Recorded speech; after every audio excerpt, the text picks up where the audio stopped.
Hey everyone, welcome back to another great Valorem Visions episode number 4. I'm with Shaid, who is part of our security practice. We're going to talk about Copilot for Security today. Welcome, Shaid. Hey, Andrew. Why don't you tell me a little bit about you and your role at Valorem? So I am a security consultant here at Valorem Reply. I lead the threat protection, the modern SecOps, and the cloud security workshops. And I'm the in-house expert on the Security Copilot. Awesome.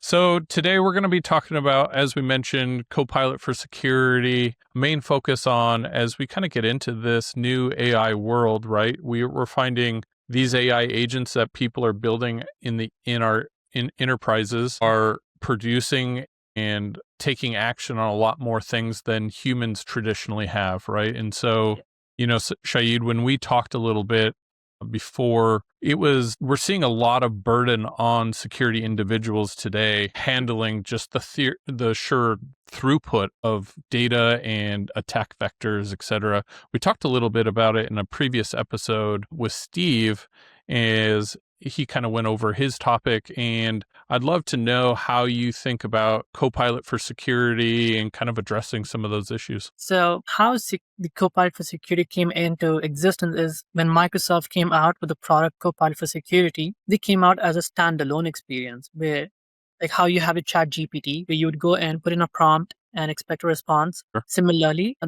Copilot for Security, the user would go in and prompt something related to security and be like, hey, I have an incident in my environment. What do I do about it? The Copilot for Security would give a response on how to respond to it, how to mitigate it, how to contain it, and the next steps. Through a lot of feedback from Microsoft community, engineers, security partners, Microsoft then understood that we could take it a step further.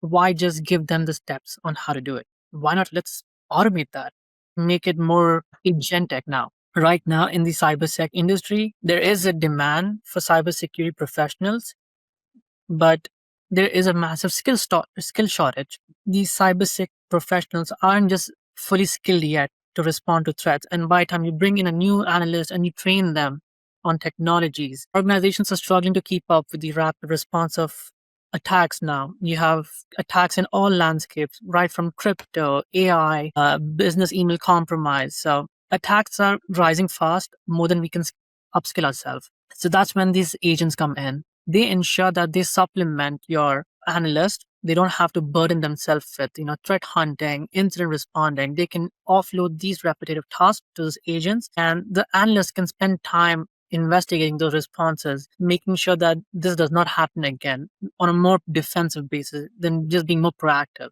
Sure. Yeah, we talked in previous episodes. One of the greatest things about AI and agents, right, is reducing the minutia of day-to-day tasks that aren't necessarily in our expertise, right? Generating reports, analyzing things, etc. So utilizing that power to give us more time back in our day. So Shaid, one thing that we love to do at the beginning of each episode, kind of a fun little game, is we like to help people introduce their topics by doing a quick 1-minute whiteboard. This is your best stick figure kind of demonstration. So why don't you go ahead and bring up the whiteboard?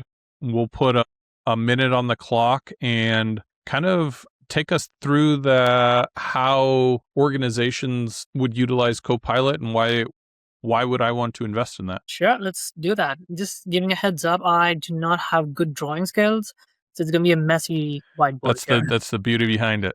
So let's see your whiteboard skills. All right, so if I had to explain to someone Security Copilot under 1 minute, this is how I would do it. You have a user here, and a user would prompt, let's say, ChatGPT, because he has no access to the Security Copilot. I'm just a new user, a newbie on first day on my job, and my boss just comes down to me and tell me that, hey, we have an incident, I need you to respond to it. Sure. And I'm just freaking out. How do I respond to it? So I go to ChatGPT, I type in my response here, and my ChatGPT gives me an output.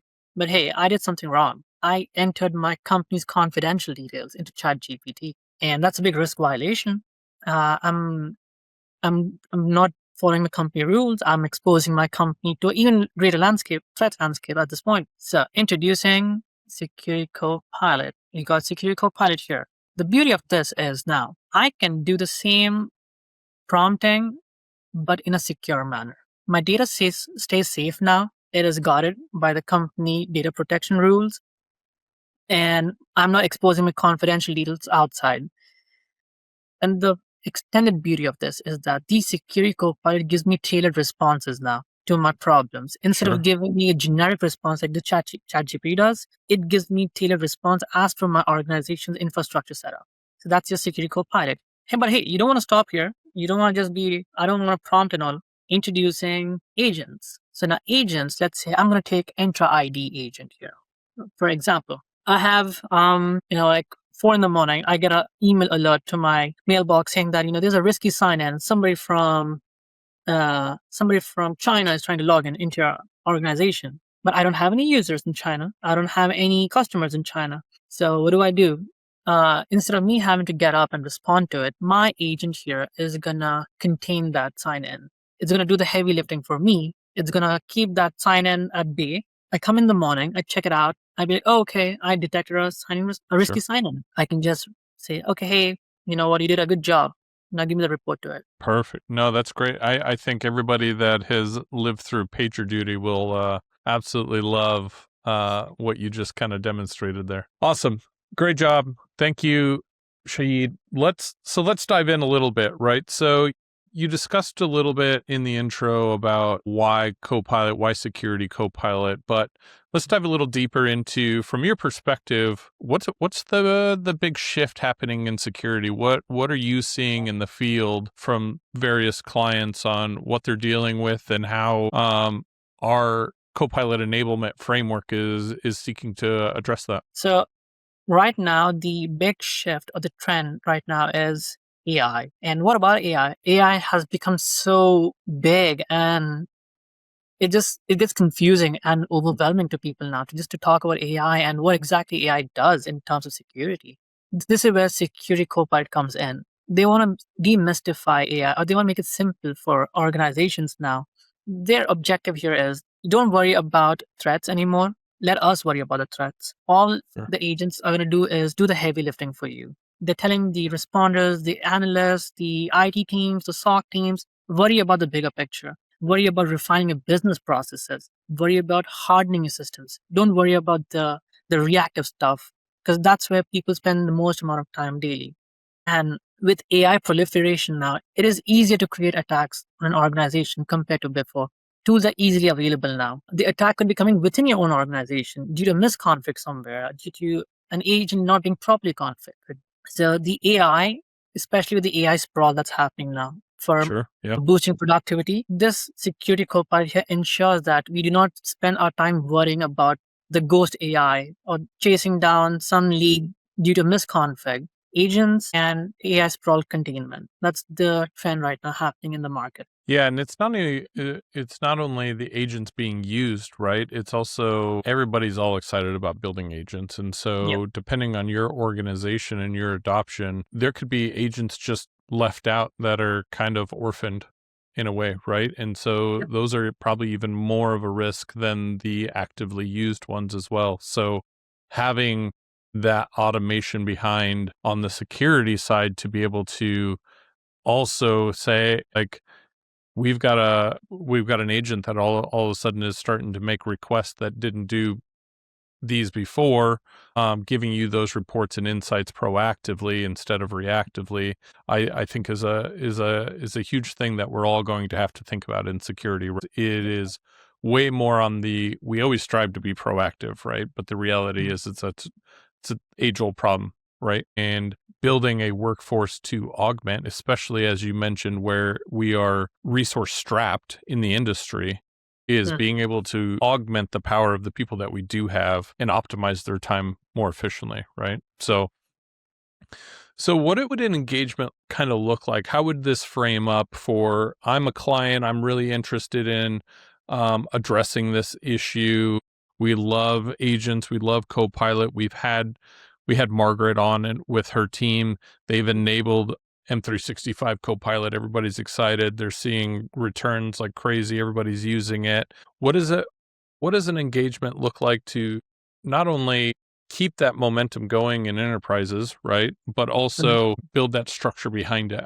What would that look like? So here at Valorem Reply, the security team has come up with a engagement that is specifically just for Security Copilot. So I Great. would like to just dial back and give more context on why Security Copilot is now why we have an offering just surrounding Security Copilot. So Microsoft made a drastic shift in the way Security Copilot is being sold. Initially, Security Copilot would be pay as you go model. So you could be on an E3 license, you could be on an E5 license, or you could be on E1.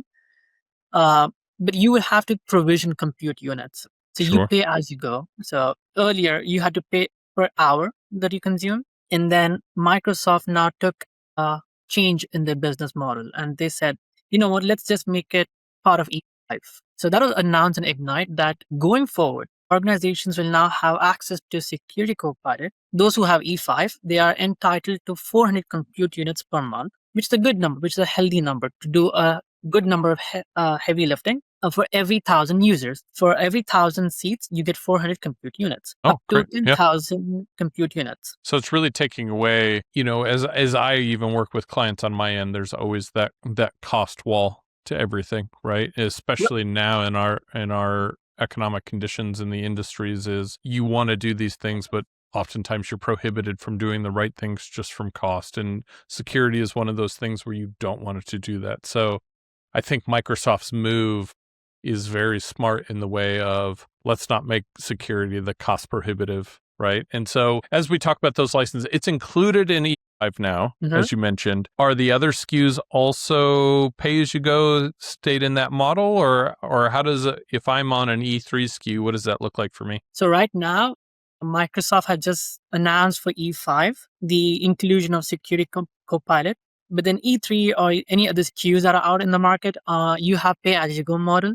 So you would provision compute units and you would consume as you go. What is a healthy number? You said 400 is a good amount, but if I'm pay them as I go, I'm an organization between 1,000 and 2,000 employees. Everyone's enabled with Copilot. What would be a good number if I were trying to kind of do the back of the napkin math on if I'm on an E3 license, what I should look at? So here's the beauty of this one. So unlike your Copilot license, which is per user, the Security Copilot can be provisioned just to your security team or just your IT team. You don't have to give it to your entire organization. Okay. So this way you are controlling the consumption of it. You are ensuring that only the right people access Security Copilot. Because I don't want an HR rep to use Security Copilot and be like, hey, there's an incident in my mailbox. Sure. Let the Copilot do that stuff. And the Security Copilot is specifically for your IT teams and your security teams. So when it comes to the pricing or what is a healthy number of compute units, earlier we would provision 2 to 3 compute units per hour, but now the pricing or that fundamental has shifted from per hour consumption to process consumption. So how it has been broken down is earlier you would go in and buy compute units per hour. So each compute unit was around $4, if I'm not mistaken. But now, let's say you have 400 compute units per month as part of your E5 license. Each time I query something into Security Copilot, say, give me a summary of this incident. I'll be charged 0.5 compute units. So for every task, it adds on until it reaches 400. Now, what Got it. happens if you reach 400? Like, you're out of 400. No worries. Microsoft lets you scale up at a cost. You can scale up with a cost for a faster access. Or you could choose the Microsoft's free tier, but that will be throttled. Got it. Okay, great. So I'm assuming when you go in and engage with a client, again, say I'm on an E3 SKU, does this framework assessment kind of when we engage and go in, are you kind of analyzing those environments and giving recommendations on, hey, this is what I think you'll need in your compute units, here's how you would use it, et cetera, and kind of guiding me through that? So how the engagement is designed is we would go to a client, we would do an analysis of their existing infrastructure. It could be E5, it could be E3. If it's E5, it's awesome. We just have to just integrate into your existing E5 stack. If it's E3, no problem. We just give targeted use cases. So we would take a look at the infrastructure in place, the security workloads that are in place, and then we have discussions with the relevant stakeholders, identify use cases, identify high impact areas, because we want to make sure that we don't just come in and turn on everything and just Yeah. explode your bill. We want to make sure that whatever we recommend is targeted and it is specifically for your organization. So once we have identified those use cases and high impact areas, we then make sure that your existing E3 or your E5 stack is in place. It is fully capable of supporting Security Copilot. There's no gaps, there's no holes anywhere. We make sure we patch those holes, and then we turn on those agents. We turn on Security Copilot. Once we turn them on, we study the impact of it. We make sure that it is controlled before we go fully live. Once we have that impact analysis, we discuss with the stakeholders. We make sure that it is up to their requirement. They are satisfied with it. It meets their requirement. And then we start defining their success criteria. We want to sit down and we want to understand with them how much time would it take for you to respond to an incident? How early do you want an incident to be responded to? What sort of format do you want the incident to be responded to? Do you have an MSP that we want to work with? Sure. So we take in a lot of factors in consideration before coming to a solution. We make sure that we take in every concern into account and we give them a tailored approach to deployment of Security Copilot. Once we have deployed that Security Copilot, we do a bit of knowledge transfer. We make sure that the analyst and the incident responders, the managers are up to date. They know how to fully utilize this product. That's great. I think that's what I value in a lot of our engagements, right? It is not just going and implementing a product. It is really focusing on what are the business objectives and making those as much cost efficient as possible while also maintaining, your SLOs and et cetera inside of each area to make sure the solution best fits your business, as opposed to, as you mentioned, going in, lighting everything up, and now you're end up paying for a lot more compute units in this case than you actually need, right? Yeah.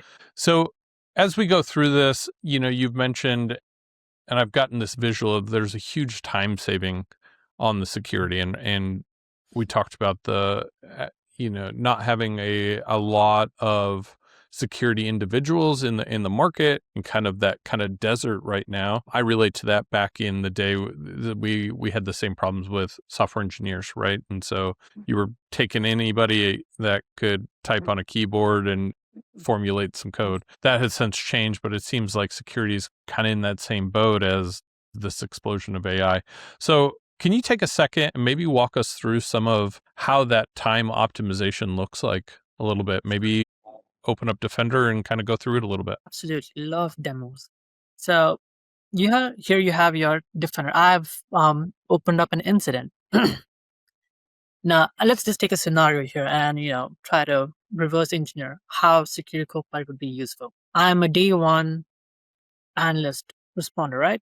I just got newly hired on a job and it's my first day responding to an incident. What do I do? Uh, if I'm a new analyst, I would spend time figuring out what button is what does it do, what is the internal reporting structure, what is the process, is there any SOPs that I need to follow? I'm going to spend time worrying about the semantics here. Instead, now I have Security Copilot. I can just press Copilot and I get a beautiful right window here. I can just go down and just click on export incident as PDF. I can choose what parameters I want in my report, and I can just press with a single click of button. I get a incident response now. I get the whole report summarizing what happened, how it happened, why it happened, and what are the next corrective steps.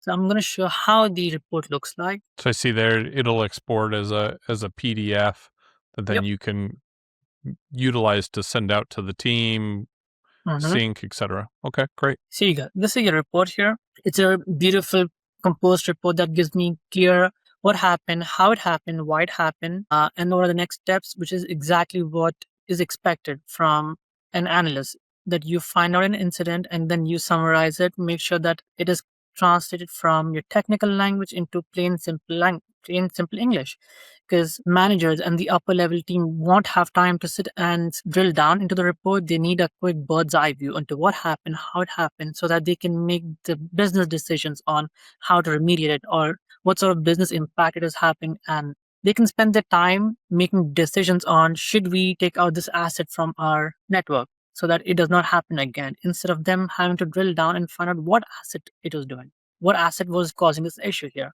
So effectively, what we're doing here is we are saving time. We are making sure that the time is well spent on business objectives rather than going and doing the repetitive task, which is time consuming and would just eat into your precious time formulating the next steps. No, that's great.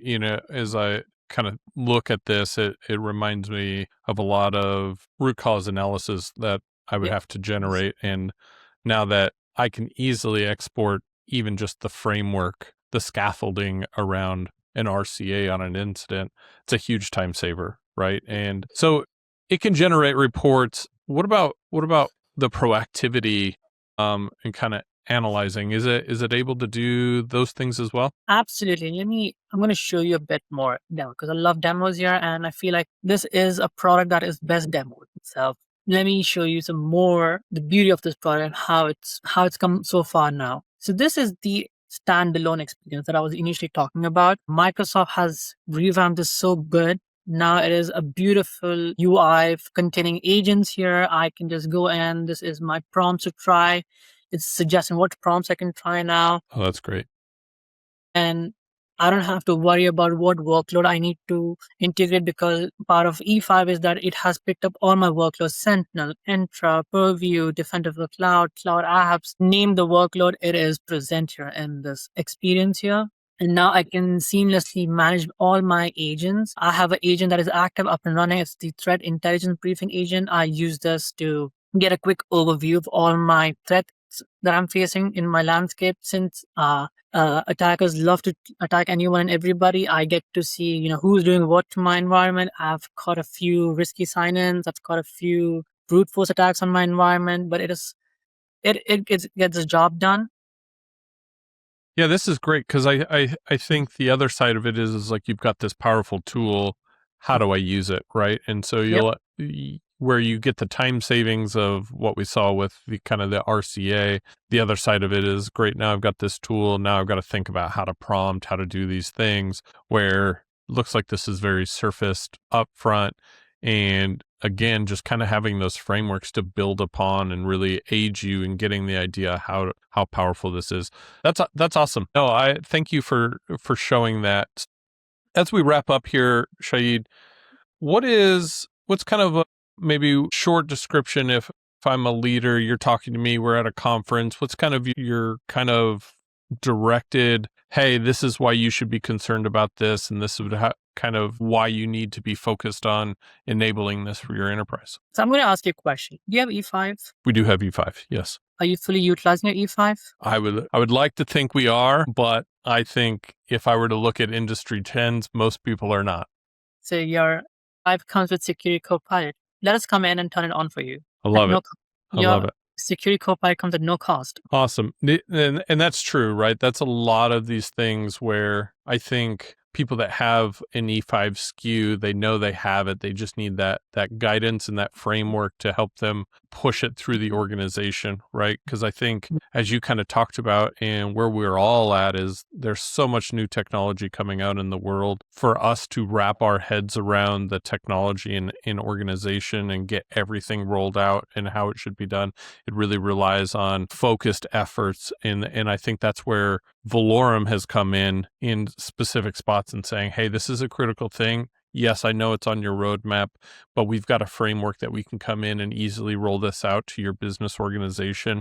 And it doesn't take focus off of your additional team with additional efforts that need to get done as well, right? And so these really sharp focused efforts help accelerate adoption of all things Security Copilot, but that goes across the board with our engineering, our modern work practice, et cetera. So it really helps offload that pressure of CISOs and CTOs of we've got to do all this. We don't have enough people. This is where these focused efforts really come in and shine. So appreciate that.